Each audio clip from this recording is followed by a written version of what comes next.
Hi and welcome to episode 2 of my Chile series. In this video, I'm going to tell you some of my initial impressions upon landing in Santiago, some helpful information, and show you a few things to do in Santiago.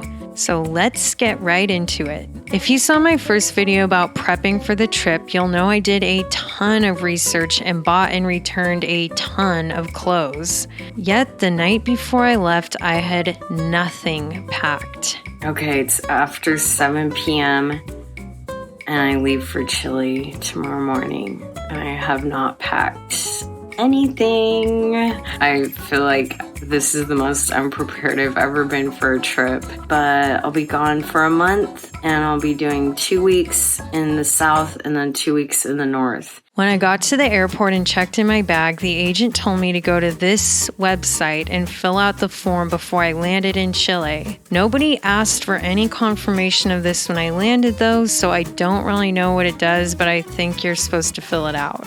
I flew with Delta, who I normally really like, but I'll be honest and say I was not impressed with my flight there. My seat was insanely cramped, probably the squishiest plane seat I've ever sat in, and the food was terrible. Next time I go, I think I might just take Latam. I flew from Northern California to Atlanta and Atlanta to Santiago.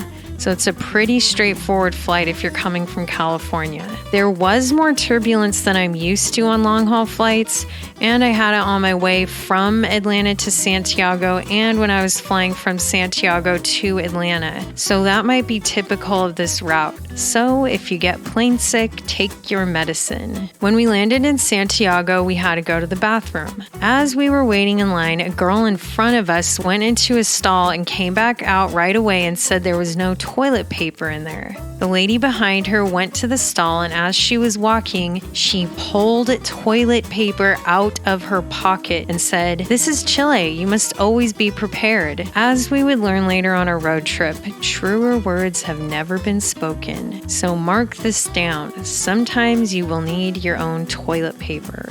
Now, I'm going to talk to you about getting a taxi from the airport, and I think this is information you'll want to know. I had read online that there are official taxi counters right before you leave those no re-entry doors. While I did see those, they looked almost scammy to me because the desk agents were frantically calling people over to the counters to get a taxi. So out the doors we went, only to quickly realize that, yes, those were indeed the counters we should have gone to. Of course, there were just as many people yelling taxi when we got out of those no re-entry doors. Except these ones I knew were going to be a ripoff because they probably looked for confused tired tourists, which I'm sure we fit the bill. At first I was saying no to all of them as we were trying to Google the best way to get a taxi. But we were so tired, and when a man holding a black and yellow taxi sign, which we knew black and yellow was the official taxi color, asked us if we needed a taxi, my friend asked him if he worked for the airport. He said yes and produced an identification badge, which I did think at the time that we had no way of proving and it could easily be fake. But when we told him where we were going, he told us the same price that our Airbnb host said it would cost. So, fake badge or not, we decided to go with him. Now, I don't even want to tell this story because I feel like it makes me sound like a naive novice traveler when I'm actually normally extremely skeptical and safety conscious. But I'll tell it anyway so you can learn from me. So, the man holding the taxi sign called a driver over, told him where we were going, and the driver took our bags and we followed him out to the parking lot. I noticed we went in a different area than the other taxis were, and we went to some faraway parking lot where normal people had their cars parked. He had an unmarked white SUV, which I felt really weird about. Like I always do, I had pre-pinned all of our Airbnbs on Maps.me, so I had my map pulled up the whole way to our apartment to make sure he was actually taking us there. His car was very clean and he had a credit card machine, so we were able to pay with card. He took us to the apartment just fine, so this might really not sound like a big deal, and obviously nothing happened. But I'm still disturbed that we got into an unmarked car that was parked in a regular parking lot and not with the other taxis. Just because we didn't have any issues that one time doesn't mean there weren't 1,000 ways that could have gone really wrong. So the lesson here is that you should go to those counters before the exit doors. That way you know you are getting a legitimate taxi.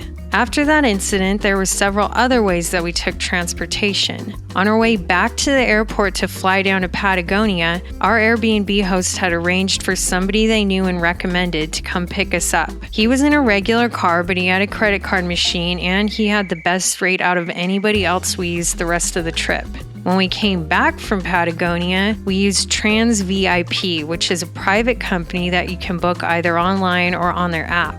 It's a little more pricey than a regular taxi, especially because we did the private van, but I don't really know that it would be worth paying the extra amount. I think the taxis are just fine, but that's my opinion. Then the final way we took transportation was to do the good old black and yellow taxi. When my sister flew in to meet me, she took a taxi and ended up having a really nice driver. She got his WhatsApp and we used him the rest of the trip. He took us to the rental car place at the airport a couple days later, and when we flew back to California, he picked us up and took us to the airport. When we flew back to Santiago from the north, though, our friendly driver was not available to take us, so we had to take a random person from the airport, and he was not nearly as friendly. He was getting super angry when we got stuck in traffic, and at one point he looked like he was dozing off at the steering wheel.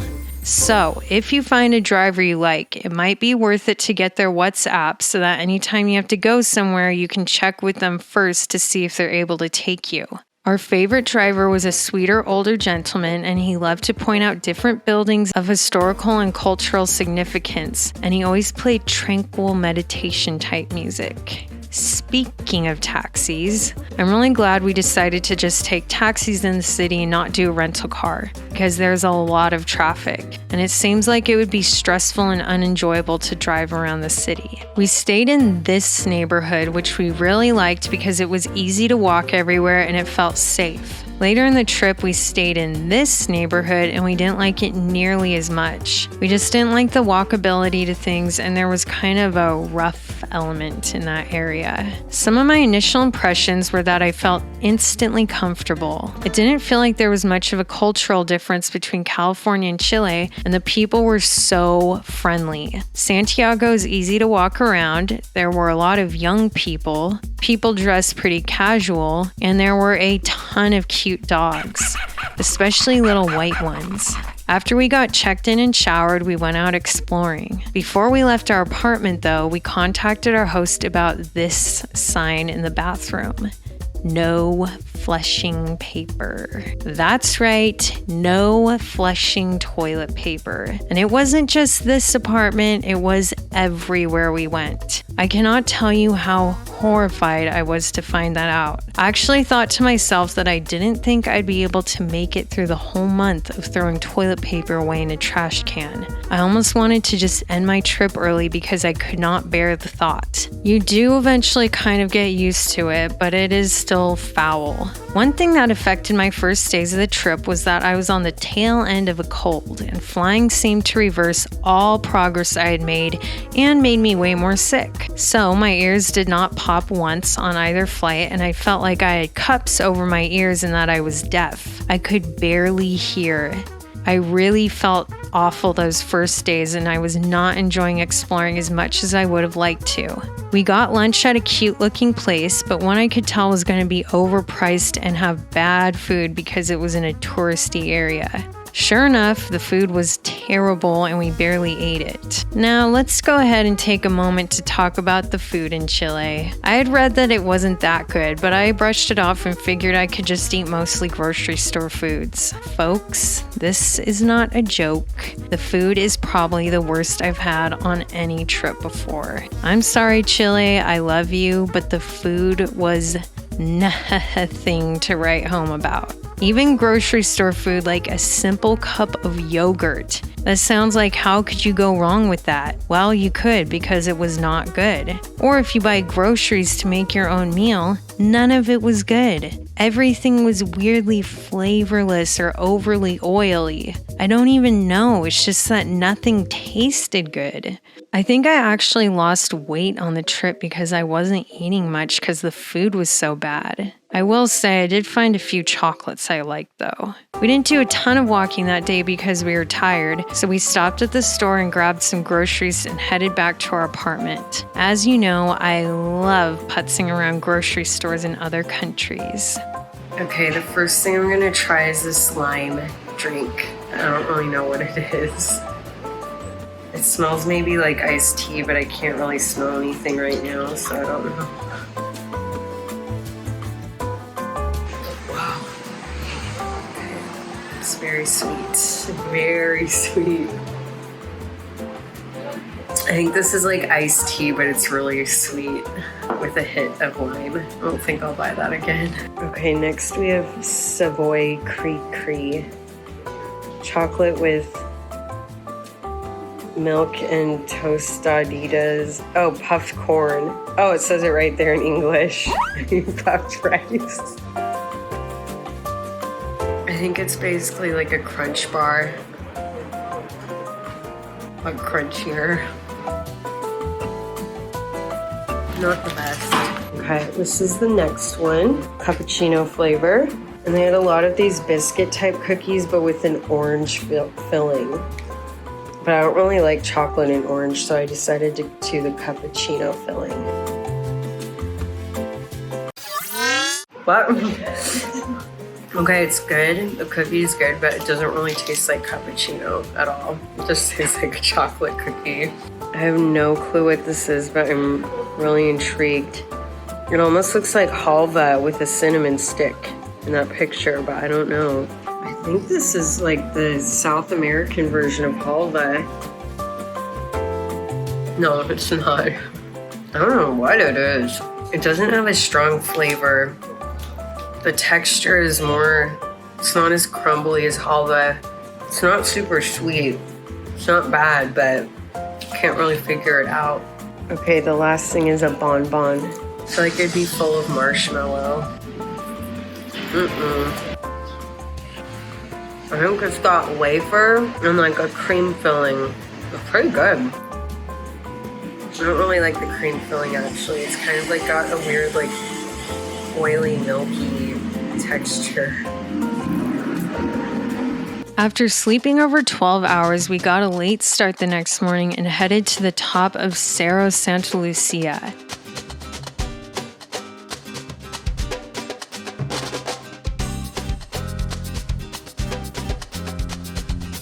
It's a really nice walk up to the top, and there's lots of beautiful plants and greenery along the way. And you get some great panoramic views of the city. It was a pleasant, warm day, and I made some more observations. We noticed a lot of green space and flowers in Santiago, which is very nice for a big city to have. We also noticed a lot of canoodling couples. People seem to have no qualms about cuddling and even making out in public. I also noticed a lot of Snoopy stuff, which I love. There are flies everywhere. Most of the food options are burgers, pizzas, fries, and hot dogs. And I heard a lot of reggaeton, which I love.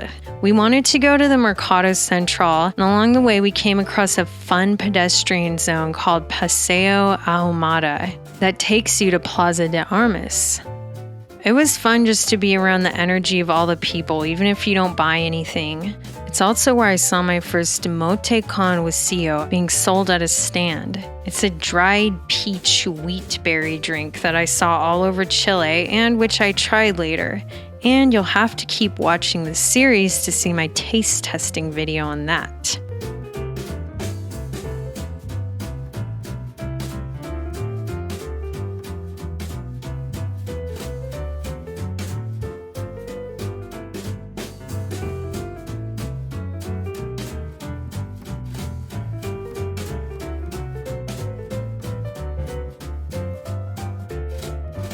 We got to Mercado Central, which on paper sounded exciting, a big food market. But in reality, it was a total dud. Maybe it was just the day we went, but it was basically only fish being sold, and the place only seemed half open, and it reeked like dead fish.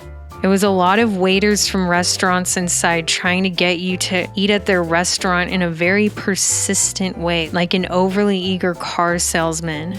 We were ready for some food, and I didn't want to eat in another overpriced touristy restaurant again. So I found a little place that was described as traditional and anti-gentrification. Perfect. There was a funny drunk man sitting at a table by us who helped us translate with the lady taking our order. He also provided the entertainment by talking to us the entire time and telling us funny stories about his very interesting life.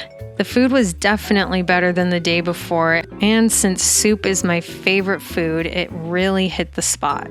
We tried pisco sours, which I really liked. Our Airbnb host told us about another drink called monkey tail that they drink a lot around the holidays. I wanted to try that, but sadly didn't this trip, so I guess I'll just have to go back.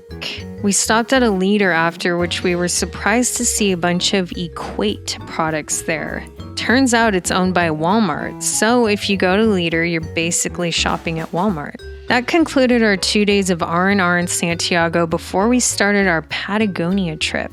The next morning, we packed up and headed off to the airport for a flight down to Punta Arenas. Right before we left our apartment, I blew my nose, and my deaf ears that felt like they had cups over them with cotton balls inside that never popped on my flight suddenly popped in a very dramatic, painful way, and the room started spinning like a carnival ride around me. My heart was pounding out of my chest when it happened because I was supposed to get on an airplane, and if I had vertigo, there was no way in hell that was happening.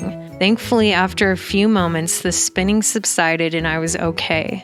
So that's where we'll leave off. Next time, our Patagonia road trip begins as we land in Punta Arenas and head to Puerto Natales for some cave exploring and hiking in Torres del Paine. Make sure you hit subscribe and notify so you know when that comes out. See you next time.